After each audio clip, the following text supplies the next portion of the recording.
लंका होती रावण से रणधीरम, एक पलक में राज बिराजी जम के पड़े जंजीरम। भक्ति बिना क्या होते हैं ये भरम रहा संसारे, रति कंचन पाया नहीं रावण चलती बारे। ओह, सर्व सोने की लंका थी, किसा को बद्दी था करके भक्ति सिद्धि प्राप्त रिद्धि प्राप्त करके, और सोने की लंका जैसे हम गारा की ईंट पका के और मकान बनाते हैं, वो सोने की ईंट बना के, छोटी छोटी ईंटें होती थी पहले, और उनसे सोने ही की वो गारा बना के और महल बनवा रखे थे उसने।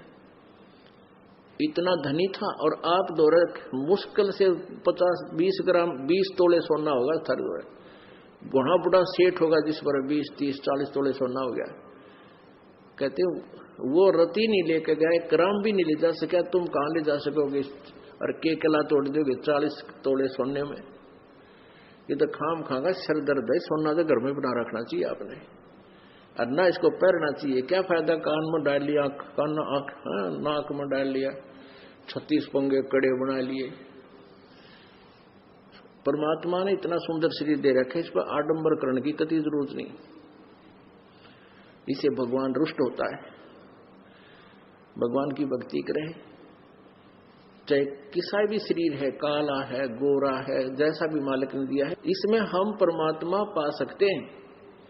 इस काया का गर्व ना करियो के काला के गोरा रे, और बिना भजन कुछ काम नहीं आवे, चाहे एतर छड़को चारों हो रे।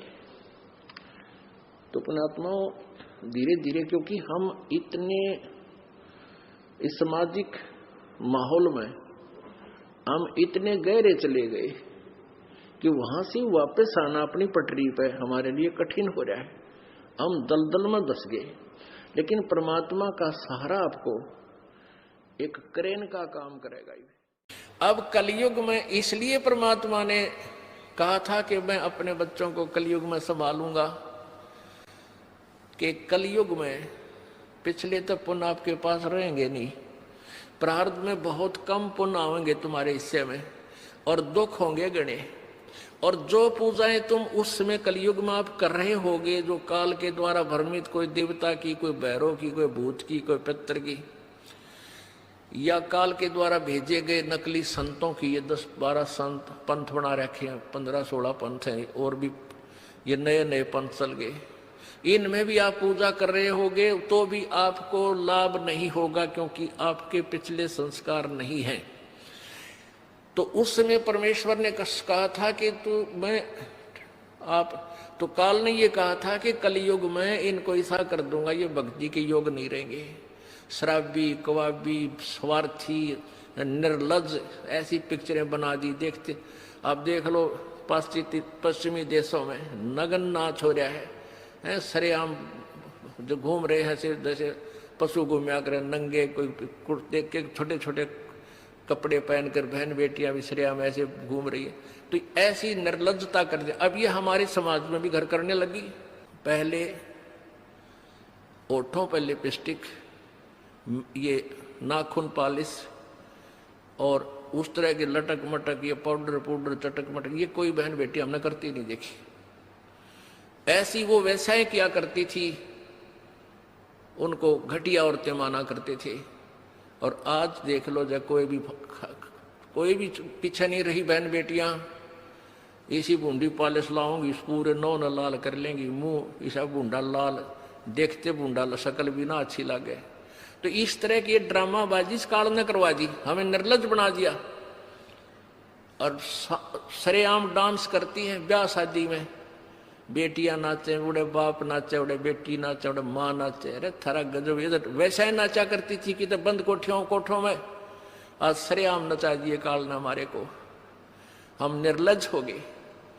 अब इस समाज को देखो, कल बताया था आपको कि इस शिक्षा का अवगुण घना है, लाभ एक है।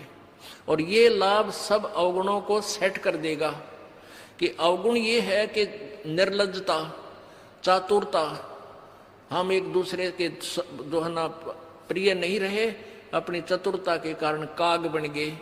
काग क्या करता है कि जैसे कौवा होता है, गधे की चोंच कमर टूटी होती है और उस दुखती उस जख्म को ही दूनी चोंच मार मार कर उससे खाता है। हम इस चतुरता के कारण रिश्वत लेते हैं, किसी का काम नहीं कर अधिकारी रो पैसा लेने के लिए उनको 100 ऑब्जेक्शन लगाकर चक्कर कटाते रहते हैं। कोई 2 का 20 बनाते हैं, सब घी में मिलावट, दूध में मिलावट, सब्जी में, हर चीज में मिलावट। कहते हैं ऐसा इंजेक्शन लगाते हैं बेल का तोरी तड़के इतनी लंबी हो ही पावे, थारा गजब वही सिर्फ वो बेचन खातिर कि थारा पैसा तुम्हें पैसा मिल जाए हुकंड क्रुक। तो ये चतुरता आ गई। अब डॉक्टर लोग देख लो, सभी तो नहीं हुआ करते लेकिन 80% इतना जुल्म करते हैं। 2 रुपये का 100 रुपये मांग ले, 200 मांग ले, कोई टाल नहीं, 500 मांग ले, 1000 गरीब आदमी से। और भी किसी स्तर में देख लो आप, कोई पीछा नहीं रह रहा। जिसका भी जहां दाव लगता है वो तुरंत डंक मार देता है। जिसके पास कोई मिलावट में रोड करने सथाना नहीं है वो तो करेगा कहां से। तो अब इसमें अवगुण तो इतने हो गए, माया माया दिखाई देती, ना भाई दिखता, ना बाण दिखती, ना भगवान दिखाई देता। और गुण इसमें एक है इस शिक्षा में कि हम अपने सदग्रंथों को स्वयं पढ़कर भगवान पहचान लेंगे। और इस भगवान के पहचानने के उपरांत इस ज्ञान को सुनने के बाद अपने आप ये माया की हवस नष्ट हो जाएगी, क्योंकि हमें पता चल जाएगा कि हमारे 2 नंबर के काम जुड़ सकता, पैसा नहीं रह सकता, क्योंकि हमारे भाग्य में नहीं है। और भाग्य से ज्यादा ले लिया तो ना जाने किस प्रकार जाएगा। एक भक्त ने बताया कि मेरा इकलौता पुत्र बीमार हो गया और मैं उसके ट्रीटमेंट के लिए, पहले तो किसी ने बताया इस पर छाया है, इस पर प्रेत है, जंतर मंत्र करने वालों के पास लौटा 20-30 हजार रुपये वहाँ लगाए। फिर डॉक्टर लोकल हॉस्पिटलों में दिखाया, वहाँ काफ़ी पैसे लगे।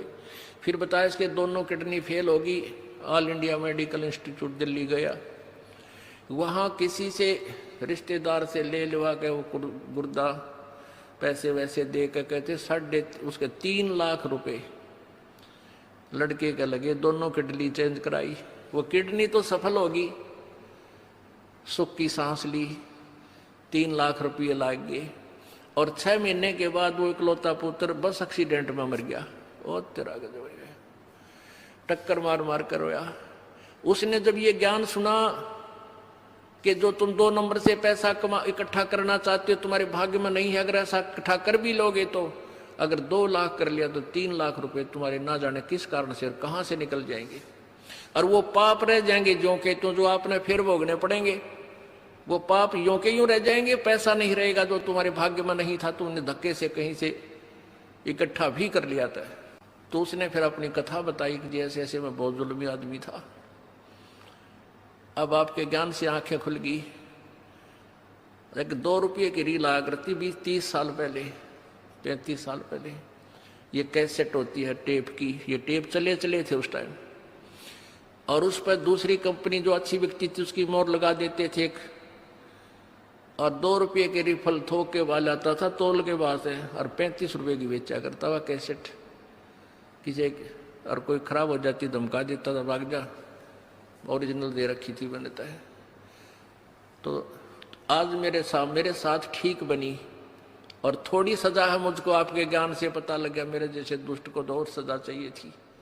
तो पुण्यात्माओं, इस ज्ञान से इस माया की हवस को तो खत्म कर देंगे, निर्लज्जता भी खत्म हो जाएगी। हमारी बहन बेटियों देख लो यहाँ पर किस प्रकार आती हैं, एक देवी आया करती हैं ऐसे, ना कोई फंड करती, अपना सीधे साधे कपड़े पहन कर जो एक आम सभ्य समाज में होना चाहिए ऐसा इनका व्यवहार हो गया है। और जाके देख लो कितने शहरा में कार्टून बने अंडे हैं लड़कियां। तो पुण्यात्मा इसको सेट कर देंगे, लेकिन ज्ञान इस शिक्षा की आवश्यकता इसलिए थी कि हम अपने सदग्रंथों को समझकर उस भगवान को पहचान लेंगे, ये अति आवश्यक था। तो परमात्मा कबीर जी ने ये शिक्षा अब सार्वजनिक करनी पड़ी। नहीं, पहले केवल एक वर्ग पढ़ता था, एक वर्ग ब्राह्मण, और उस बाकी सब अपना धंधा करते थे रोटी का, जैसा भी धंधा था। कोई पाड़ी जाया करता, कोई भेड़ बकरियां पालता था, उनकी ऊन बेच के गुजारे करते थे, खाते नहीं थे। कोई गाय पालते थे, कोई खेती करते थे, कोई मजदूरी करते थे, अपना ठीक टाइम पास कर रहे थे। ऐसा ही काम हमने चाहिए था और भगवान की भक्ति साथ चाहिए थी। चाहे कोई आज अफसर है, चाहे गरीब है, अमीर है, मजदूर है, किसान है, चाहे दुकानदार है, अगर वो नेक नीति से काम करे अपना और भगवान की भक्ति करता रहे तो सबका मोक्ष होगा। बुराई छोड़नी पड़ेगी, 2 नंबर का धंधा त्यागना पड़ेगा और समर्पण भाव से प्रभु के चरणों में आपको लगना पड़ेगा। मोक्ष दूर नहीं है। अब आपका सौभाग्य है कि परमात्मा ने अब ये समय सिलेक्ट कर रखा है, पूर्व निर्धारित था कि कलयुग में जब बिचली पीढ़ी आवेगी तब इन अंशों को मैं पार करूंगा। प्रथम पीढ़ी में परमात्मा, प्रथम जो पीढ़ी थी, प्रथम चरण में आज से 600 वर्ष पहले कबीर परमेश्वर प्रकट हुए स्वयं, और उन्होंने वो लीलाएं करके दिखाई जो भगवान किया करता है। जैसी लीलाएं कबीर परमेश्वर ने की, आज हमारे वेद बताते हैं कि वो परमात्मा ऐसे आता है, छोटा सा शिशु रूप धारण करके आता है, फिर उसकी परवरिश कुंवारी गांव से होती है, वो बड़ा होकर के फिर अपना ज्ञान प्रचार करता है, उसको लोग कवि कहने लग जाते हैं, वो एक सुप्रसिद्ध कवि की उपाधि प्राप्त करता है, लेकिन वो परमात्मा होता है और वो ऊपर तीसरे धाम में रहता है, सतलोक में रहता है, और वहां से चल कर आता है, गति करके आता है, अपनी प्यारी आत्माओं, श्रेष्ठ आत्माओं को मिलता है। और जो उसकी शरण में आ जाते हैं उनके सर्व रोग, हर तरह के किसी प्रकार की बीमारी है गर्भ में, शरीर में, या कोई और आपत्ति है, कर्म दंड है, उन सब को नाश करके उनको सतभक्ति देता है, सुखी करता है और सतभक्ति करवा के उनको